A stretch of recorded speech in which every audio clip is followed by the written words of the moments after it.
Assalamualaikum warahmatullahi wabarakatuh. Halo pejuang Latsar.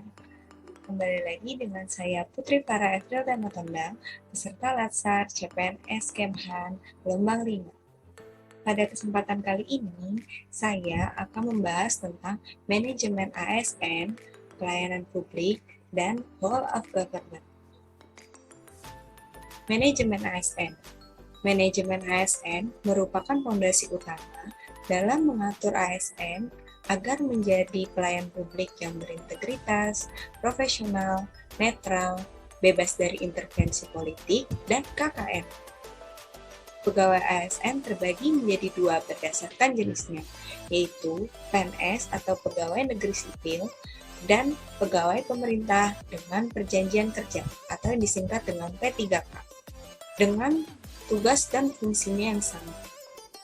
Dalam menjalankan tugasnya sehari-hari sebagai seorang ASN, mempunyai peran dalam menjalankan kebijakan sesuai dengan peraturan perundang-undangan yang berorientasi pada kepuasan pelayanan publik.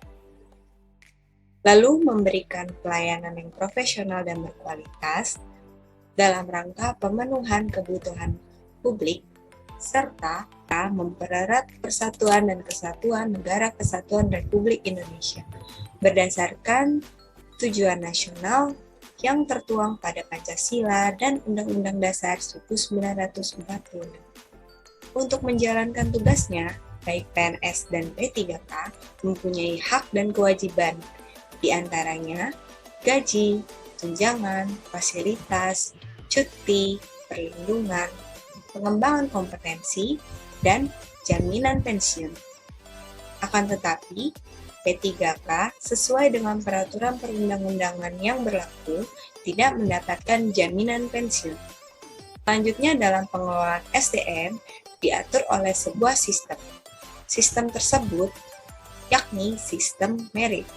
Sistem merit merupakan sistem kebijakan yang mengatur ASN berdasarkan kualifikasi, kompetensi, dan kinerja, secara adil dan wajar, dengan tidak membedakan latar belakang politik, ras, warna kulit, agama, asal-usul, jenis kelamin, status pernikahan, umur, atau kondisi kecacatan. Berikut adalah contoh kasus yang baru terjadi di negara kita, yaitu mengenai jual beli jabatan yang dipertanyakan, yang sudah menjadi kultur di negara kita.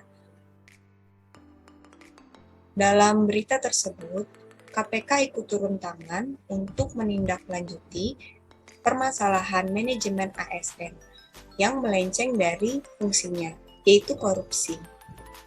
Maka dari itu, sistem merit sangat penting dalam mencegah terjadinya kasus tersebut, serta membangun integritas untuk individu agar tetap berdasarkan hukum, tegas, dan berkeadilan.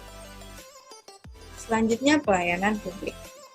Pelayanan publik adalah kegiatan atau rangkaian kegiatan dalam rangka pemenuhan kebutuhan pelayanan sesuai dengan peraturan perundang-undangan bagi setiap warga negara dan penduduk atas barang, jasa, dan atau pelayanan administratif yang disediakan oleh penyelenggara pelayanan publik. Terdapat 3 unsur penting dalam pelayanan publik, yaitu unsur yang pertama adalah unsur organisasi penyelenggara pelayanan publik, yang kedua unsur penerima pelayanan, dan yang ketiga unsur kepuasan yang diberikan atau diterima oleh penerima layanan. Bukannya mall pelayanan publik yang dapat kita gunakan untuk mengurus dokumen-dokumen seperti pengurusan paspor, SIM, dan yang lain-lain. Lalu untuk di bidang kesehatan, ada aplikasi Peduli Lindungi yang bisa kita gunakan untuk memantau kita pada zona-zona tertentu. Lalu yang selanjutnya ada pelayanan terpadu satu pintu atau PTSP, guna untuk mengurangi pelayanan campur tangan dari orang-orang tertentu, sehingga tidak menimbulkan KKN. Selanjutnya adalah Whole of Government atau disingkat dengan WOG. WOG adalah sebuah pendekatan penyelenggaraan pemerintah yang menyatukan upaya-upaya kolaboratif pemerintahan dari seluruhan sektor dalam ruang lingkup koordinasi yang lebih luas guna mencapai tujuan-tujuan pembangunan kebijakan, manajemen program, dan pelayanan publik. Contoh praktek whole of government dalam kehidupan sehari-hari yaitu berupa pelayanan administratif yang bisa kita lakukan pada pelayanan terpadu satu pintu untuk mengurus surat izin pembangunan, surat izin profesi, surat izin usaha, dan yang lain-lain. Lalu ada pelayanan jasa yang meliputi pendidikan, kesehatan seperti pada gambar tersebut, dan yang lain-lain. Lalu ada pelayanan barang berupa listrik, air bersih seperti gambar tersebut, dan lain-lain.